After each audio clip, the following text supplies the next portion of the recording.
Olá pessoal, sejam todos bem-vindos ao nosso encontro aqui na Sociedade Chesterton Brasil, onde hoje nós vamos começar, na verdade, vamos dizer que é um bloco, tá, em duas partes.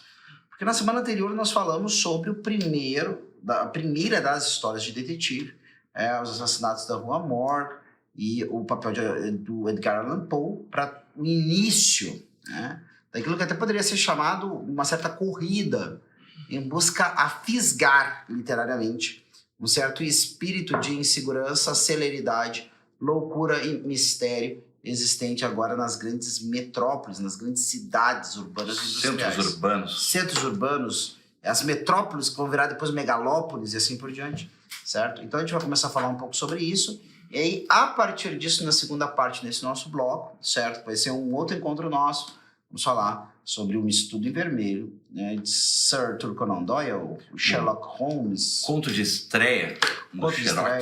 Exatamente, o debut do Sherlock Holmes, certo? Então vamos lá. Para falar disso, eu quero começar só pontuando essas alterações. As pessoas não têm muita ideia desse negócio.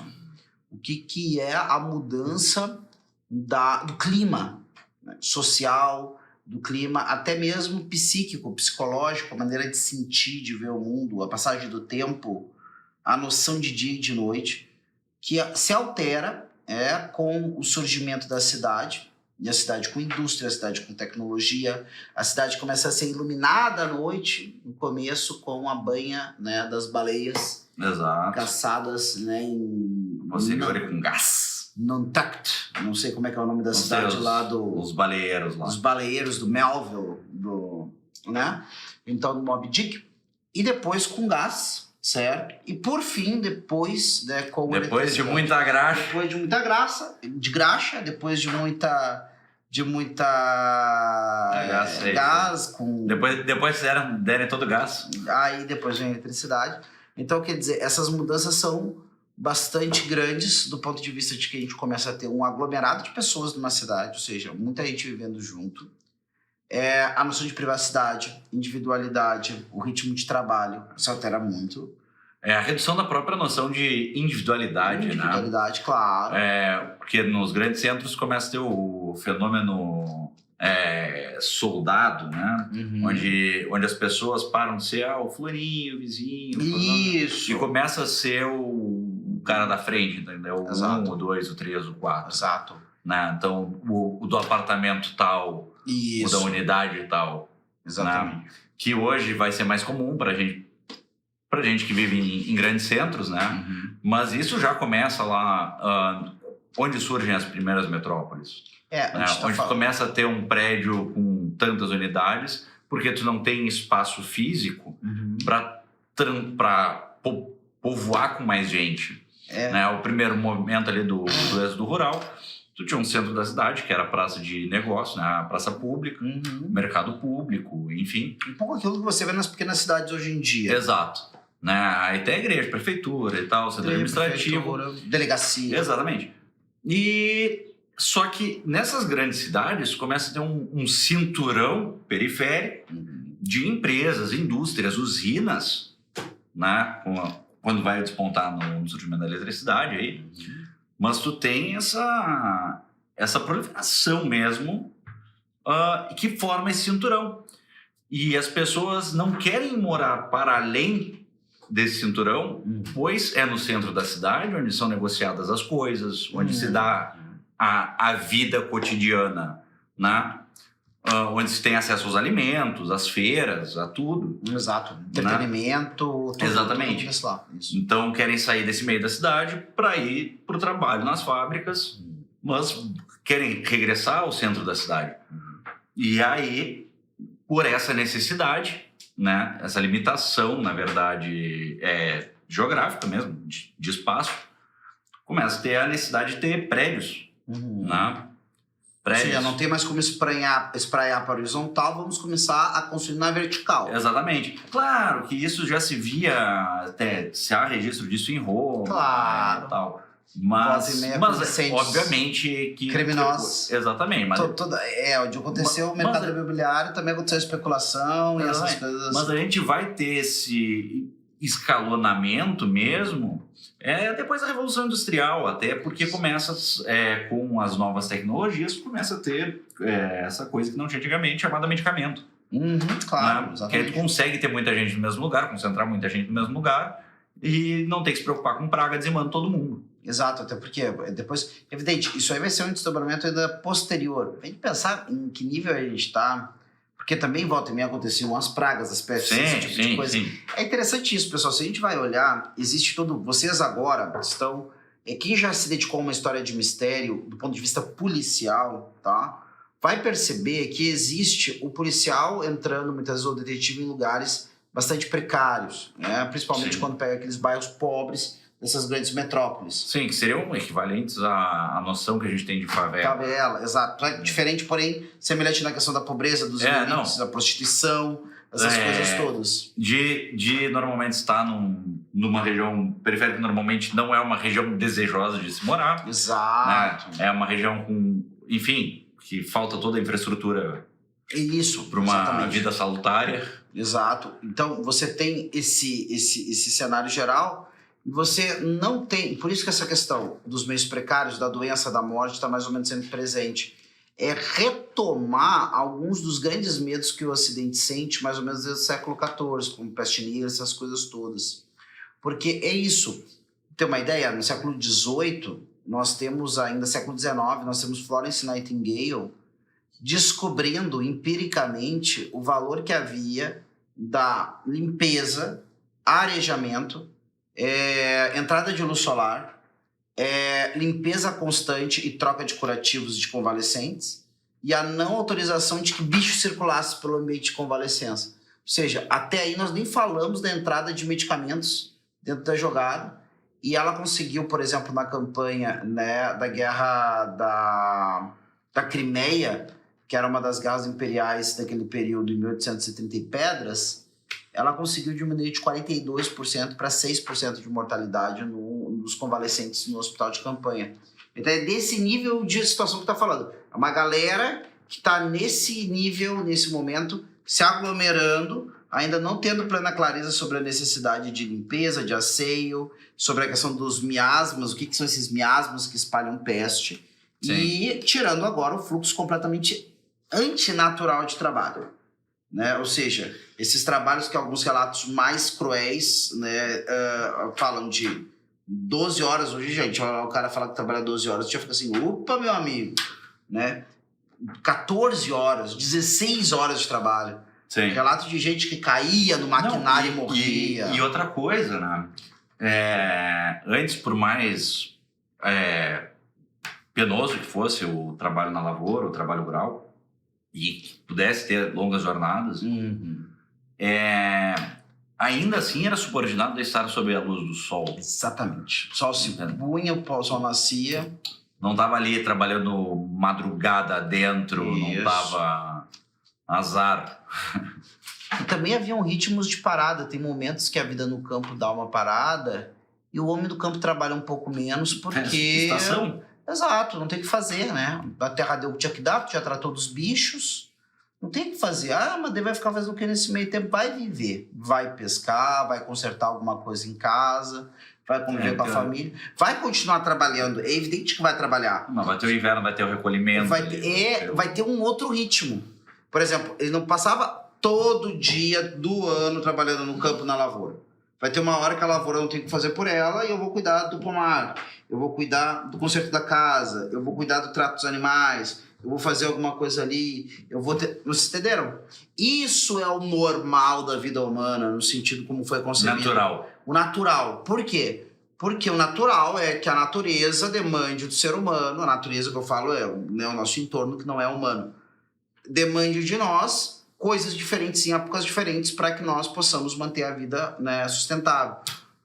Que a cidade acaba lançando isso fora e o sujeito fica submetido, depois com isso do Fordismo, essas coisas todas, há uma vida bastante penosa em alguns casos. É claro, né, gente, sem nenhuma legenda negra aqui, porque a gente sabe que o industrialismo promoveu o aumento de produtos, sim, tanto alimentares como de outra ordem, em quantidade. Viabilizou que existe qualidade. a quantidade de gente que existe hoje. E preço. Ou seja, as pessoas puderam comer Escalonar. mais, melhor e por um preço razoável. Né? Sim. Então também tem todo... Então, ônus e bônus. Só que o que parece é que nesse momento começa a acontecer justamente isso que nós comentávamos antes, uma espécie... Você já deve ter percebido, se não, agora vou lhe dar uma lição sobre literatura, tá? Que é o quê? O livro, o romance, a ficção, ela geralmente ela tenta explicar, dar uma visão sobre um tempo em que o autor está vivendo. Em algum grau, o autor está te dando qual é o sentimento que ele tem diante da vida que ele leva, o que ele viu os outros levando. Então, parece que esses autores, desde Edgar Allan Poe, começam a correr atrás de qual é a figura que vai estar encaixado, o heroísmo, o medo, tudo isso que envolve uma história interessante. Como é que isso é expresso a partir do ambiente industrial, urbano, contemporâneo do século XVIII, XIX, mesmo do XX? Aí, claro, né, com a função do Ministério Policial e dos crimes, a própria, ainda que não trate de um criminoso humano, no seu primeiro ponto, como tratamos semana passada. Exato. Mas desse criminoso humano, né, da selva de pedra. Exatamente. Porque Então, esse que é o interessante. A besta emergente da selva de pedra. Então um ponto de viragem muito importante. Parece Sir Edgar Allan Poe... para alguns até tem gente que gostaria de dar o título de cavaleiro para ele. Mas o Edgar Allan Poe, ele nos traz uma espécie de história inusitada. Exato. O que é engraçado, né? Porque... Mas não é um humano assassino. Não, é um orangotango. É um orangotango. Só que quando a pessoa diz assim, cara, o ser humano consegue fazer bem mais estrago. Não, exatamente. Mas, querendo ou não, né? É o tom de dizer, estamos contando a história da selva de pedra. Então, exato, que é o que o Tolkien pensa também. Que aquelas histórias medievais ambientadas em florestas enigmáticas, com feiticeiros, com grandes vilões, vamos converter isso agora. O feiticeiro desse momento é o homem da tecnologia. Em grande parte é isso que, por exemplo, Mary Shelley antecipa com Frankenstein. A ideia deles quando eles estavam lá reunidos, né, na Vila Deodati, lá na Suíça, ela, Shelley, Byron, essa galera toda, era fazer uma história de fantasma. Aquilo ali é a história de terror dela. Mas ela não coloca um feiticeiro na jogada. Eu tenho castelo, um lugar recôndito, mas ela coloca um cientista. Exatamente. Né? Tanto que o livro tem o subtítulo, né? Prometeu Moderno. O Prometeu Moderno, exatamente. Então a gente tem esse espírito agora de que agora essas coisas são conversíveis. Eu posso ter em vez do feiticeiro, o cientista. Não, que inclusive pensando no Prometeu Moderno, o fogo desse bruxo agora é eletricidade. Exato. O fogo desse bruxo é eletricidade. Traz de volta a vida. Exato. Reanima. E a gente tem agora, por exemplo, se eu pego... Olha, pra vocês terem uma ideia, gente. Uma coisa super influente para algumas pessoas desse período, Tolkien, por exemplo, que é o Beowulf, que fala do monstro Grendel, que é um monstro que toda noite ia lá e fazia um estrago no salão do rei, matando vários homens. O que é o serial killer, né? É essa criatura que entra lá e mata vários e não tem quem segure, não tem quem... Sim. Quem vença ele é uma coisa... Ele se demonstra quase uma força da natureza. Né? Exato. Uma força da natureza. E aí, descaracterizada. Só que, não, esse é o ponto. Assim como a cidade seria a natureza antinatural, ele é essa força antinatural da natureza. Exato. Essa antivida, né? Ele é esse sujeito imbuído com essa desordem, mas que se despersonifica. Porque, em geral, o serial killer, ele nunca é alguém. Exato. Mas ele é essa potência maligna de ato. A gente sabe que ele é alguém, tá, pessoal? Mas alguém pegar e dizer assim, não, vocês estão querendo agora supernacionalizar um pouco a pessoa porque ela é Não é isso. Mas é que ela, na nossa cabeça ela não é alguém. Pensa você. Se você ouvir falar lá do assassino do qualquer coisa. É o assassino ou é o fulano? Exato. Que é filho de alguém, que é pai de alguém, que é marido de alguém. Que queria ser jogador de futebol. Queria ser jogador de futebol, queria, sei lá, fazer alguma coisa. Você pensa que existe, assim, a esposa que nunca soube que o marido guardava gente em cárcere privado no sótão da casa. Ou a esposa que não sabia que o marido era um monstro. Ou era um monstro. Ou a mulher que não sabia que era casada com um monstro. Quem é que pensa num negócio desse? Geralmente as pessoas só pensam assim, gente, tomara que alguém prenda, e na maioria dos casos as pessoas pensam, prenda e mate. Né? Porque as pessoas olham aquilo como um monstro descontrolado. Por isso que daí, quando as pessoas vão lá fazer um apelo à dignidade desse criminoso, apesar do perigo enorme que ele causa para a sociedade, aí tem uma chusma indignada. Como dignidade? A turba fica braba. Exato. Olha o que ele fez com essas pessoas. Mas é isso, né? Aí também é a luta do... Tem um outro livro que para mim é um detetive, eu encaro o personagem como detetive, que é o Batman, que é aquele livro, o HQ A Piada Mortal. O maior detetive do mundo. A Piada Mortal, que é justamente isso. O enfrentamento também do detetive em olhar para essa loucura, para essa desordem, para esse caos e não deixar o caos entrar dentro dele. Sim. Então, que é também uma coisa que depois, quando a gente falar do Sherlock Holmes, a gente vai acabar tratando. Né? Tem algumas cenas do Sherlock Holmes que tu diz assim, cara, esse cara aqui é um pouquinho desmonta, né? O cara benção não tá, certo? Não tá. Não. Então, a gente tem todos esses valores dentro do mundo urbano, dentro desse mundo vitoriano industrial, steampunk, sei lá. Todas essas coisas são sinais que estão presentes aí nessas obras. Só que alguém tem que pegar e expressar, fazer a síntese desse negócio. Né? Existe um espectro pairando sobre a Europa. Como vai dizer um autor famoso por aí. Então, e aí a gente tem esse movimento, né, pegando quem deu seguimento ao Allan Poe, talvez promovido pelo... Isso aqui é só uma conjecturação, não é história factual, tá? Mas poderíamos imaginar que é movido a paixão pela França, do Allan Poe, e pelo detetive dele ser francês, despertam os franceses antes dos ingleses, ainda que os segundos sejam muito mais famosos que os primeiros dos seus contos de detetive. Vem antes. Com, por exemplo, o Monsieur Lecoq. Exatamente. E só para fazer um adendo, para ver como isso é realmente algo presente, depois o detetive mais famoso, da escritora mais famosa de histórias de detetive, que é a Agatha Christie, não vai ser francês, mas vai ser um belga, que pelo que eu entendo é da região própria da Bélgica, que fala francês. Sim. Né, que é o Poirot. Então, essa coisa, né, do detetive francês não é um negócio que é completamente eliminado depois do surgimento de Sherlock Holmes. Não. Então, e aí nós temos o Monsieur Lecoq, que são histórias... Aliás, a gente teve um pequeno percalço, né, inclusive, nessa pesquisa toda, que às vezes se dá a ideia de que a aparição dele se dá num lugar, mas na verdade se dá em outra. Mas enfim, temos a primeira descrição, separei aqui. Ótimo. Então, o primeiro aparecimento dele, para nossos leitores aqui da sociedade, ele lembra um pouco a descrição física do Padre Brown.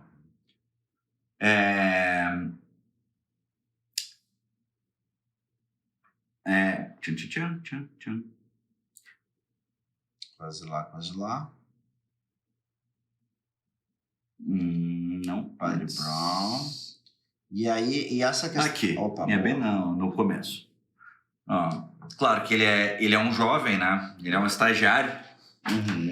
Mas um jovem sem barba, quase sem barba, bem pálido, com lábios vermelhos, uma abundância de um cabelo cacheado e negro.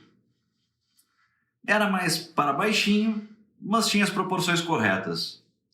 Seus movimentos tinham uma energia não incomum.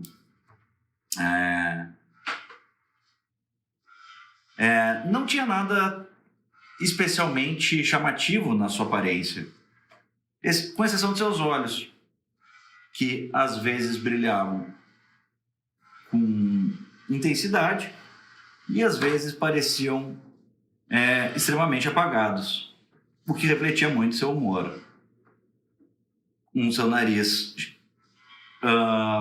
chamava atenção pelas narinas, que eram tão grandes e tinham uma mobilidade surpreendente. Opa. Aí tem uma coisa interessantíssima que é o seguinte, né? O autor, ele nos dá um rasgo marcante do rosto desse cara. Isso é interessante porque, no fundo, ele nos entrega o que imaginar. Exato, Isso. exato. Sem descrever muito. Não é um rosto genérico. Ele não é nada demais, Aham. mas ele tem esse detalhe, Exato. detalhe, esse detalhe, que vão ser os pontos de toque ali. Perfeito. A gente tem isso também, se a gente vai parar para o Padre Brown, quando a gente pega e a descrição dele, da ideia do Padre Brown ter uma cara de pudim, é algo tão sensal Uhum. que chega a ser incomum. Ou seja, não é comum que uma pessoa tenha uma cara tão comum. Exato. Em- Que seja um sujeito tão indiferente. Exato. Tu olha pra ele assim, tu acha ele um... Até, tem pessoas que eu imagino que são parecidas com o Padre Brown, é evidente que eu não vou citar quem, mas isso nos traz... Porque isso, de alguma forma, também se reveste da ideia de que fica mais acomodado a nossa imaginação pensar em atos extraordinários de uma pessoa com uma experiência extraordinária, mesmo que seja uma pessoa com uma aparência extraordinariamente ordinária. Uhum. Né?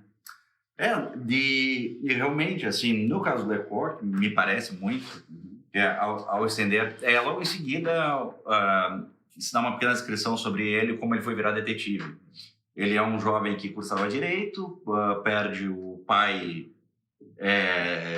de súbito,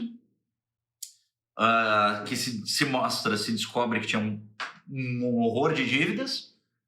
A mãe morre dias depois, Nossa. com a função do drama do pai. Então ele se vê incapaz ali de acabar. Não sei se ele chega não me lembro se ele acaba a formação ou não. Mas enfim, ele tem essa instrução em direito, né? Mas vira um órfão e tem que trabalhar com qualquer coisa para comer. Para comer. Vira secretário de um astrônomo. E ele é um rapaz muito astuto. E ele começa a lucubrar carraspanas e pequenos golpinhos. Olha só, cai nessa... E um dia, mas não os pratica. Só elabora. E ele tem uma admiração muito grande por esse chefe dele. Interessante. Né, por esse astrônomo. E ele leva a ideia dele. Olha, eu tive a ideia de um golpe aqui que a gente vai precisar de 2 cartas e um telegrama. E vai fazer... Não explica os pormenores, mas na história, mas ele explica pro chefe dele, que fica muito pensativo com aquilo. Surpreende, fala, nossa, essa ideia é genial. E aí, amanhã eu vou te falar algo sobre isso. E no dia seguinte, ao encontrar ele diz, olha, o negócio é o seguinte, tá aqui um mês, o teu próximo mês de salário, tu tá despedido, porque tu é inteligente demais para continuar sendo teu secretário, eu fiquei preocupado. Claro. Mas eu tenho uma sugestão para te dar. Um jovem com essa inteligência, com essa disposição e ferrado do jeito que tu tá, das duas uma, ou entra pra polícia e vira um grande detetive, ou tu vai preso por ser um excelente ladrão.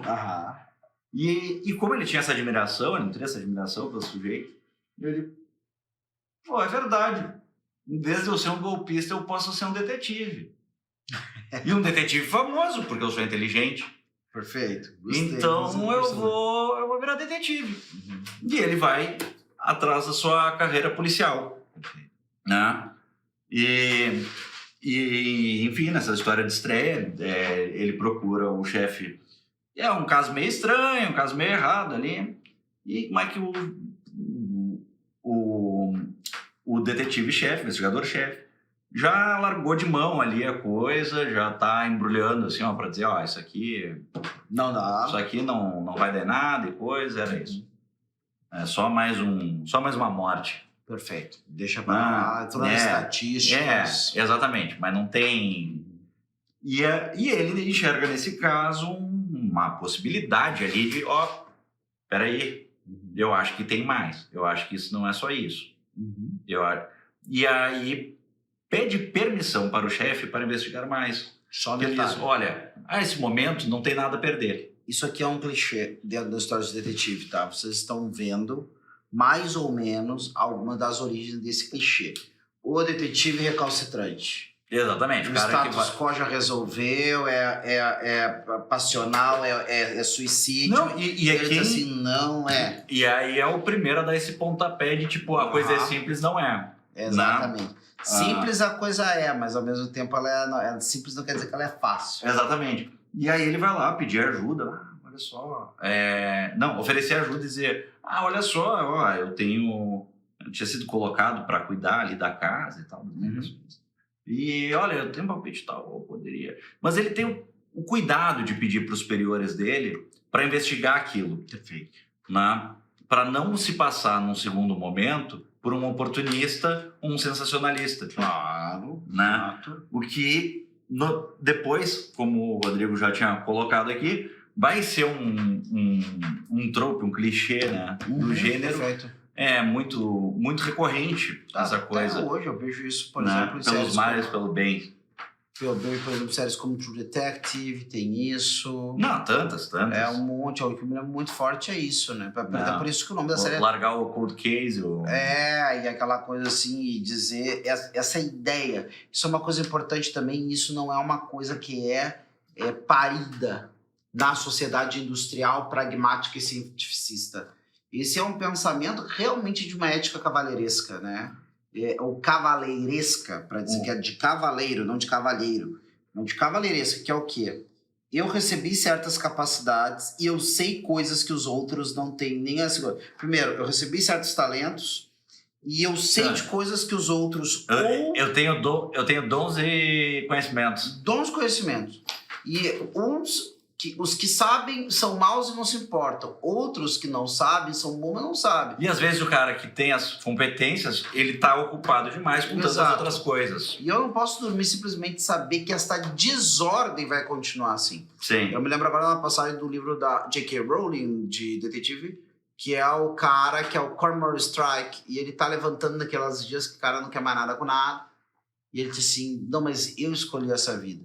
E aí o narrador onisciente vai nos dizer, né? De fato, ele havia optado não continuar no exército e trabalhar como detetive, porque sempre foi tomado como um instinto de colocar em ordem a desordem causada pelo crime. Então esse negócio de que o cara enxerga mais do que meramente a obrigação, o serviço, o desejo de profissionalismo. Ele se considera um vocacionado por alguma providência quase que transcendente, e ele vai agir mais ou menos como um cavaleiro ungido, certo? Que vai lá lutar contra as forças do mal. E não é por nada que com essa tônica faça tanto sucesso a história de detetive. De maneira que, inclusive, nós estamos aptos também a perdoar, né, os deslizes. Porque os cavaleiros da Távola Redonda também. Percival botou os pés pela mão... O Lancelot dormiu com a mulher do Arthur. O Lancelot, ele... Todo mundo fez uma bandalheirinha. O Gawain também. O Lancelot, ele ele é aquela figura anti-heróica por excelência. Por excelência, né? Cavaleiro da Charrete. Ele é o Galahad, mas tem o Salvador da Pátria. O Galahad é o puro. Que, né, vai... E é esse cara que chega no Graal. Só que daí tu percebe que o plano da providência não era que todo mundo chegasse no Graal. Não. Era a busca que levasse à purificação da vaidade de cada um deles. E o detetive tem muitos momentos desses, né? Sim, com segurança, certeza. Dúvida. Com certeza. Né? E um elemento muito comum em toda a história de detetive, principalmente nas mais contemporâneas, é a negociação com o vício, né? Isso, exato. A gente vai ver que há sempre um arco de constante vitória e derrota sobre um vício. Exato. Né? Qualquer que seja. Ao longo da investigação, ao longo do caso, ele por tantas vezes tropeça nos próprios pés, até realmente conseguir aquela grande superação que vai empurrar ele para o fim do caso, que vai levar ele, vai sustentar ele para que ele consiga resolver tudo. Que é um outro recurso também, eu acho que das histórias de detetive mais interessantes, né? de eu colocar a resolução do caso meio que conectado com a resolução da vida do detetive. Sim, sim, Né? sim. Né? Porque aí, é claro que aí a gente estamos falando sobre a história das histórias, e aí, nesse caso, vamos pensar um pouco em teoria de história. A gente tem ali uma noção bem interessante que, enfim, tem trocentos autores aí que a gente pode pegar sobre